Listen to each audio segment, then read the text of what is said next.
एकनाथ शिंदे मुख्यमंत्री झाल्यापासून मनसे अध्यक्ष राज ठाकरेंनी त्यांची तब्बल 6 वेळा भेट घेतली। त्यानंतर या भेटीगाठीचं राज काय आहे असा सवाल सध्या उपस्थित झाला असतानाच आता गुलाबराव पाटलांनी एक मोठं वक्तव्य केलंय। राज ठाकरे सोबत आले तर आनंद होईल असं वक्तव्य पाटलांनी केलंय। त्यामुळे शिंदे आणि राज ठाकरेंच्या गाठीभेटी युतीत बदलणार का असा सवाल आता उपस्थित झालाय। तसंच राजकारणात कधी काय होईल सांगता येत नाही अशी सावध प्रतिक्रिया मनसे नेते संदीप देशपांडे यांनी दिली आहे। त्यामुळे या युतीच्या चर्चेनं आणखी जोर धरलाय। सिंधुदुर्ग जिल्ह्यातील पाणबुडी प्रकल्प गुजरातला जाणार असल्याची माहिती समोर आली आहे। या मुद्द्यावरून विरोधकांनी सरकारला घेरण्यास सुरुवात केली आहे। सिंधुदुर्ग जिल्ह्याच्या पर्यटनात भर घालणाऱ्या पाणबुडी प्रकल्पाची घोषणा 2018 मध्ये करण्यात आली होती। देशातील हा पहिला पाणबुडी प्रकल्प निवती रॉक्स जवळील समुद्रात येणार आहे। पाण्याखालील अंतरंग निहाळण्यासाठी हा प्रकल्प आणि ही योजना आखली गेली आहे। मात्र आता हा प्रकल्प गुजरात सरकारनं हाती घेतल्यामुळे महाराष्ट्रातून हा प्रकल्प गुजरातमध्ये जाण्याची शक्यता निर्माण झाली आहे। मुंबईत सुरू झालेली संपूर्ण स्वच्छता मोहीम ही लोकचळवळीमध्ये रूपांतर होत असून आज महास्वच्छता अभियानाच्या रूपामध्ये हा उपक्रम होणार आहे। मुंबईत 10 ठिकाणी ही स्वच्छता मोहीम राबवण्यात येणार आहे। मुख्यमंत्री एकनाथ शिंदे यांच्या हस्ते सकाळी 9 वाजता गेटवे ऑफ इंडिया परिसरातून या अभियानाला सुरुवात होणार आहे। यावेळेस उपमुख्यमंत्री देवेंद्र फडणवीस, उपमुख्यमंत्री अजित पवार, पालकमंत्री दीपक केसरकर, मंगल प्रभात लोढा, महापालिका आयुक्त इक्बाल सिंग चहल हे उपस्थित राहणार आहेत। वर्सोवा चौपाटी, राणीच्या बागेतही स्वच्छता मोहीम राबवली जाणार आहे।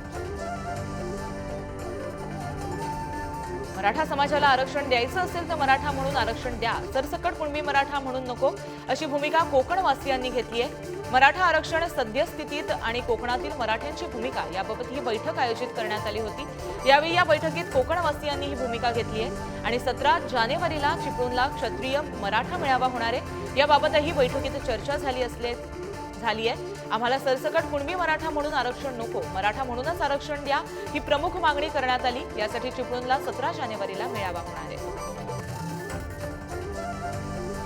संयुक्त जनता दलाच्या राष्ट्रीय अध्यक्षपदी नियुक्तीनंतर बिहारचे मुख्यमंत्री नितीश कुमार यांची इंडिया आघाडीच्या समन्वयकपदी नेमणूक होऊ शकते। इंडिया आघाडीच्या आगामी बैठकीमध्ये याबाबत औपचारिक घोषणा होईल अशी माहिती समोर आली आहे। दिल्लीत 19 डिसेंबरला झालेल्या इंडिया आघाडीच्या बैठकीमध्ये समन्वयक पदासाठी नितीश कुमार यांचं नाव चर्चेत होतं। मात्र लोकसभा निवडणुकीसाठी विरोधकांचं पंतप्रधान पदाचे उमेदवार म्हणून मल्लिकार्जुन खरगे यांच्या नावाचा प्रस्ताव पश्चिम बंगालच्या मुख्यमंत्री ममता बॅनर्जींनी मांडला होता। कोरेगाव भीमा विजयस्तंभाला अभिवादन करण्यासाठी अनुयायांची गर्दी होण्यास सुरुवात झाली आहे। वाढती गर्दी लक्षात घेता या अभिवादन सोहळा यावर्षी 2 दिवस साजरा करण्यात येतोय। 31 डिसेंबर आणि 1 जानेवारी असा 2 दिवस हा सोहळा साजरा करण्यात येतोय। या सोहळ्याकरिता लाखो अनुयायांची उपस्थिती होणार असल्यानं या परिसरात पोलिसांचा मोठा बंदोबस्त तैनात करण्यात आलाय। सीसीटीव्हीद्वारे परिसरात नजर ठेवली जाते। दरम्यान पुणे पोलिसांकडून या सोहळ्यासाठी जयस्तंभ गाईड 2024 नावानं नवी वेबसाईट सुरू करण्यात आली आहे। कोरेगाव भीमामध्ये उद्या विजयस्तंभ अभिवादन कार्यक्रमाचं आयोजन करण्यात आले। या पार्श्वभूमीवर पुणे नगर महामार्गावरील वाहतूक कोंडी टाळण्यासाठी आजपासून वाहतुकीमध्ये बदल करण्यात आलाय। विजयस्तंभाला अभिवादन कार्यक्रमाला राज्यभरातून आंबेडकरी चळवळीतील अनुयायी उपस्थित राहतात, त्यामुळे मोठी वाहतूक कोंडी होते। पुण्याहून नगरकडे जाणाऱ्या वाहनांना खराडी करून पुणे सोलापूर रस्ता शिरूर मार्गे नगरकडे जावं लागणार आहे। इंद्रायणी नदीजवळ आळंदी तुळजापूर पूल जड वाहतुकीस बंद करण्यात आल्यामुळे केवळ अनुयायांच्या हलक्या वाहनांना प्रवेश देण्यात येणार आहे। लोणावळ्यात वाहतूक कोंडी टाळण्यासाठी अवजड वाहतूक वळवण्यात आली आहे। लोणावळ्यात फक्त हलकी वाहनं येतील याची काळजी वाहतूक विभागाकडून घेण्यात येते। 31 डिसेंबरला वाहतूक कोंडी टाळण्यासाठी हा महत्त्वाचा निर्णय घेण्यात आलाय।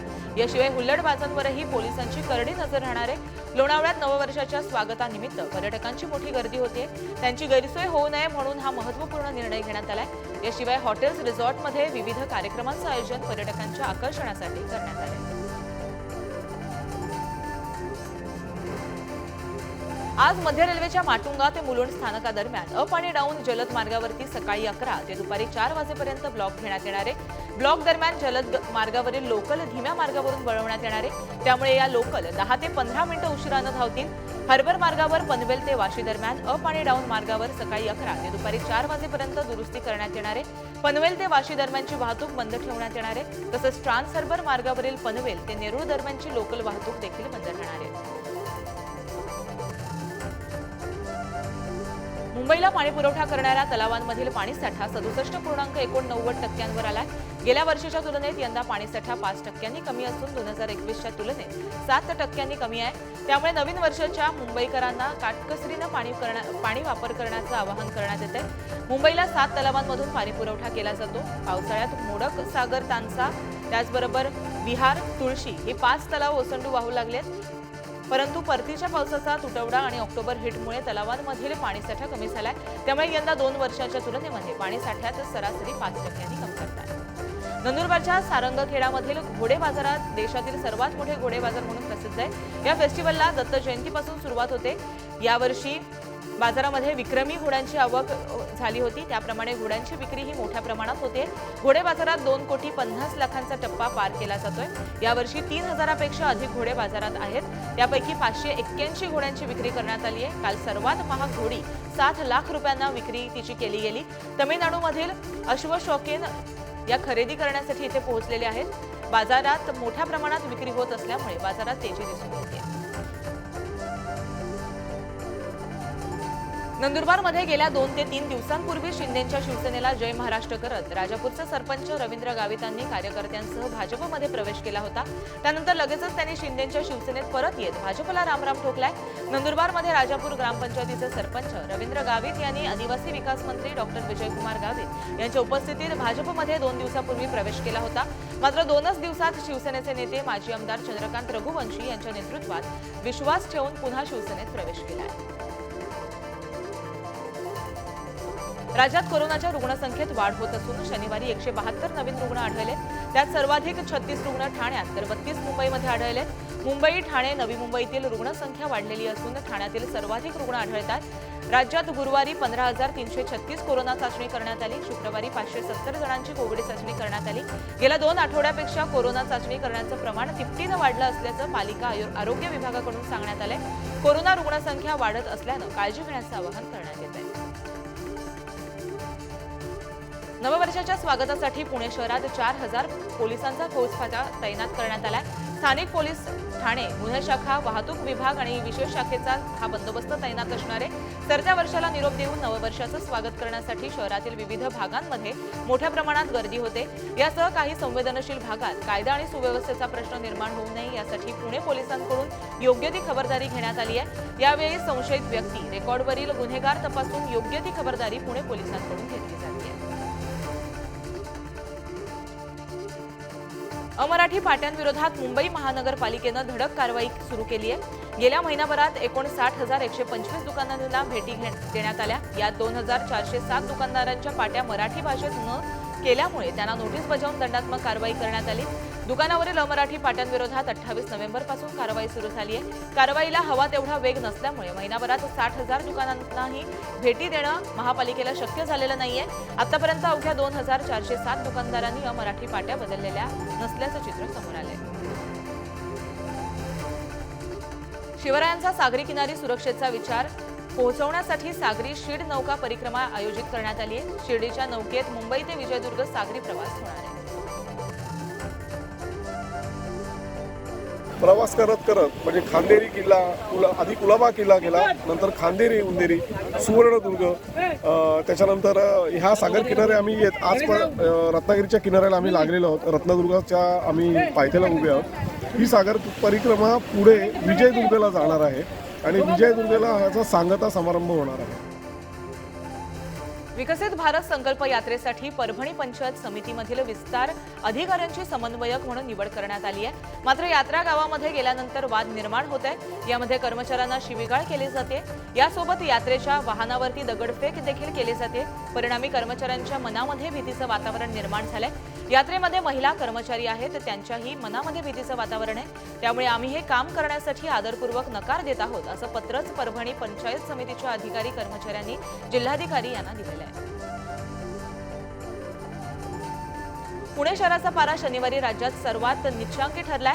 शहराचा पारा 11.9 अंशांपर्यंत खाली आला होता. दरम्यान हिंदी महासागरासह अरबी समुद्रात कमी दाबाचा पट्टा तयार झाल्यानं नववर्षात कोकण आणि मध्य महाराष्ट्रासह पावसाचा इशारा देण्यात आलाय. पश्चिम विश्ववृत्तीय हिंदी महासागर आणि लगतच्या आग्नेय अरबी समुद्रावर कमी दाबाचं क्षेत्र तयार झाल्यानं वाऱ्याचा वेग वाढला असून देशातील बहुतांश राज्यात हलक्या पावसाचा अंदाज देण्यात आलाय। महाराष्ट्रात 3 ते 5 जानेवारी या काळामध्ये कोकणात तर 5 जानेवारी रोजी मध्य महाराष्ट्रालाही हलक्या पावसाचा इशारा देण्यात आलाय। विदर्भाचं नंदनवन म्हणून थंड हवेचं ठिकाण असलेलं चिखलदऱ्याची ओळख आहे। निसर्गाचा अद्भुत आनंद घेण्यासाठी पर्यटक सातपुडा पर्वत रांगेत वसलेल्या मेळघाटमध्ये चिखलदरा पर्यटन स्थळी येतात। सध्या नववर्षाचं स्वागत करण्यासाठी चिखलदरा सज्ज झालाय। पर्यटकांची पावलं आता चिखलदराकडे वळली आहेत। सध्या चिखलदरामध्ये आल्हाददायक वातावरण आहे। नववर्षाच्या स्वागतासाठी पर्यटक चिखलदरामध्ये आलेले दिसतात। याशिवाय पर्यटकांच्या सुरक्षेसाठी पोलीसही तैनात आहेत। नियमांचं पालन करून नववर्षाचं सेलिब्रेशन करण्याचं आवाहन करण्यात येत आहे। नवापूर तालुक्यात जलजीवन मिशन योजनेच्या उद्घाटन वांझळे गावामध्ये मोठ्या वाजत गाजत झालेले आहे। मात्र 1.5 वर्ष उलटूनही अधुरच हे संपूर्ण प्रकल्प आहे। 10 फुटाचे खड्डे खोदून ठेकेदार फरार झाले असल्याचा आरोप ग्रामस्थांनी केलाय।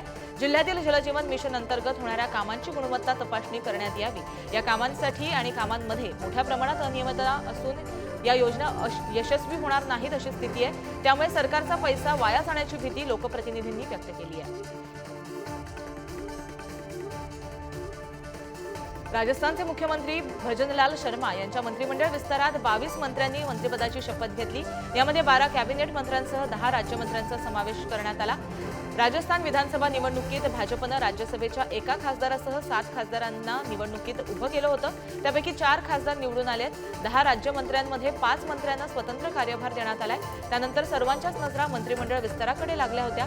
शर्मा यांच्या मंत्रिमंडळामध्ये 20 आमदारांनी पहिल्यांदा मंत्रिपदाची शपथ घेतली आहे। क्षमतेपेक्षा अधिक कैद्यांनी भरलेली अशी ओळख असलेल्या भारतातील कारागृहाची स्थिती गेल्या 5 वर्षात अगदीच बिघडली आहे। सध्या देशात विविध राज्यांतील अनेक कारागृहामध्ये त्यांच्या क्षमतेपेक्षा दुपटीनं कैदी डांबले गेलेत। यामध्ये अवघे 20% कैदी हे शिक्षा झालेले असून उर्वरित 80% कैद्यांवर विविध न्यायालयात खटले सुरू आहेत। महत्त्वाचं म्हणजे कारागृहामध्ये बंदिस्त कैद्यांवर प्रति कैदी खर्च करण्यात महाराष्ट्र खालून दुसऱ्या क्रमांकावर असल्याचं पुढे आलंय। गेल्या 5 वर्षात बंदिस्त कैद्यांवर खर्चही 42% वाढलेला आहे। पुढील वर्षी होणाऱ्या सार्वत्रिक निवडणुकांमध्ये पाकिस्तानच्या निवडणूक आयोगानं माजी पंतप्रधान इम्रान खान यांच्या मियावली मतदारसंघातून उमेदवारी अर्ज नाकारलाय। पाकिस्तानात सार्वत्रिक निवडणुकांचे वारे वाहत असून उमेदवारी अर्ज भरण्याची प्रक्रिया सुरू आहे। माजी पंतप्रधान इम्रान खान लोहार, मियावली आणि इस्लामाबाद या 3 मतदारसंघातून निवडणूक लढणार आहेत। त्यातील त्यांच्या मियावली मतदारसंघातील अर्ज निवडणूक आयोगाने नाकारलाय। अर्ज नाकारण्याचं कोणतंही कारण देण्यात आलेलं नाहीये। इतर 2 मतदारसंघाबाबत आयोगानं अद्याप निर्णय दिलेला नाहीये। प्रसिद्ध उद्योगपती एलॉन मस्क जानेवारी महिन्यात होणाऱ्या वायब्रंट गुजरात ग्लोबल समिटच्या उपस्थिती लावणार आहेत। यात टेस्लाच्या प्रकल्पाची घोषणा करण्यात येणार आहे। टेस्लाला आयात शुल्कात सवलत मिळाल्यास त्यांना 20 लाख रुपयांपासून कार विक्री करता येणार असं वाहन क्षेत्रातील तज्ज्ञांचं म्हणणं आहे। गेल्या काही वर्षांपासून चर्चेत असलेली टेस्ला कार 2024 मध्ये भारतात येणार आहे। हे जवळपास आता निश्चित झाले। पुढील महिन्यात 10 ते 12 जानेवारीला होणाऱ्या गुजरातमधील कार्यक्रमात टेस्ला प्रकल्पाची घोषणा होणार आहे। कोरोनाचा मळप दूर झाल्यानंतर देशातील रिअल इस्टेट क्षेत्रातील तेजी झळाळून निघाली। 2023 मध्ये घर विक्रीनं गेल्या 10 वर्षांची उच्चांकी पातळी गाठली आहे। नव्या गृहप्रकल्पांच्या भूमिपूजनाने गेल्या वर्षीच्या तुलनेत 2023 मध्ये तब्बल 11% वाढ झाली आहे। तर 3 लाख नव्या प्रकल्पांची उच्चांकी नोंद करण्यात आली आहे। जागतिक स्तरावरील रिअल इस्टेट क्षेत्रात काम करणाऱ्या कुशमन अँड वेकफिल्ड या कंपनीनं भारतातील रिअल इस्टेट क्षेत्रात 2023 सालामध्ये प्रगतीवर प्रकाश टाकणारा आउटलुक 2024 हा अहवाल नुकताच प्रसिद्ध केला आहे।